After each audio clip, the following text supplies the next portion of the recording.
An eye for an eye will make the whole world blind is a saying often attributed to Mahatma Gandhi's tireless efforts for nonviolence, and one meant to suggest that the moral commandment, often referred to as Lex Talionis, found in Judaism, Christianity, and Islam, is harsh, cruel, and even draconian.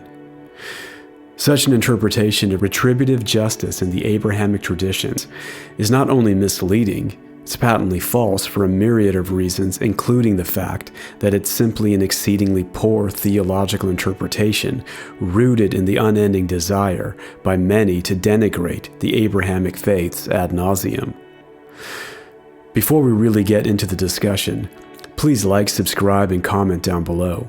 What are your thoughts on the morality of Lex Talionis? Do you agree with the assertion often attributed to Gandhi that an eye for an eye makes us blind? So as I intimated at the outset, though the saying an eye for an eye will make the whole world blind is often attributed to Gandhi, there's no actual written record of him saying it. However, the Gandhi Institute for Nonviolence insists that he often made this statement, according to his family. And the 1982 Oscar-winning biopic starring Ben Kingsley has him saying it as well. Even more telling, Dr. Martin Luther King references the famous aphorism in his book, Strive Toward Freedom, The Montgomery Story.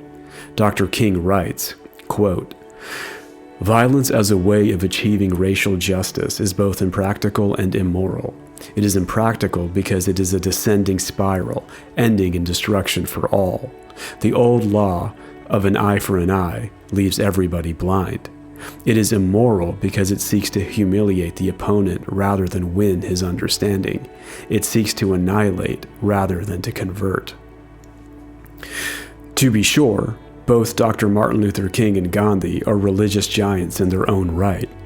Gandhi's courageous nonviolent efforts, inspired by Hinduism, Jainism, and aspects of Islam, ended British colonial rule in India. Dr. King's devotion to Christianity is well known and was instrumental to his tireless pursuit of civil rights in America. Interestingly enough, he later omitted the notion that Lex Talionis makes the world blind in his 1964 Nobel Peace Prize acceptance speech, where he drew considerably from Strive Toward Freedom, the Montgomery Story. However, detractors of faith, particularly detractors of Judaism and Christianity, love to run with this aphorism as supposed evidence that the Abrahamic law is both regressive and unjust.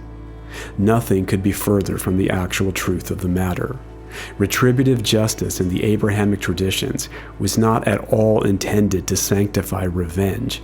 It was intended to mitigate violence and the endless cycle of vengeance that often plagues societies to this very day.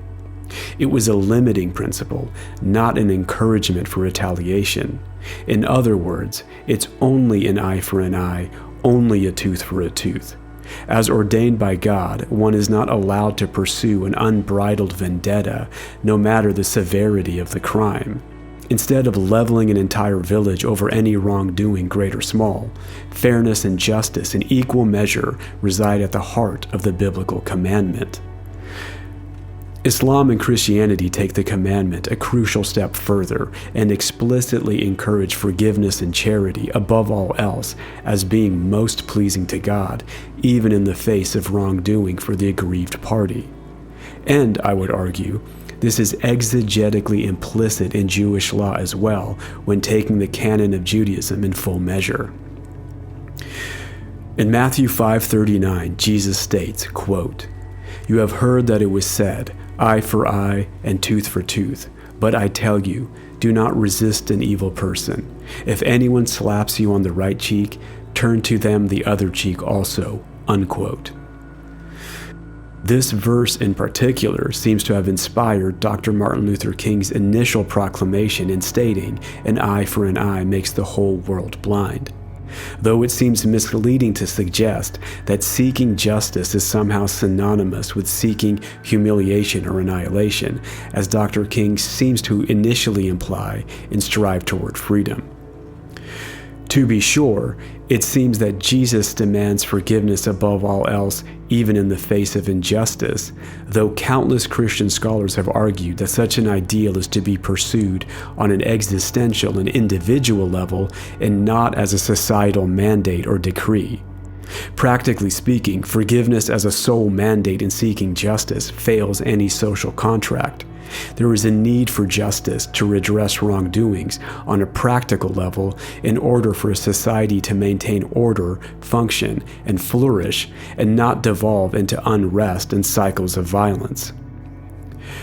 Islam makes that argument very clear in allowing for retribution while encouraging forgiveness and charity as a way to expiate one's sins. Verse 45 in Surah Maida of the Quran unequivocally states, quote, "We ordained therein for them, life for life, eye for eye, nose for nose, ear for ear, tooth for tooth, and wounds equal for equal. But if anyone remits the retaliation by way of charity, it is an act of atonement for himself." Unquote.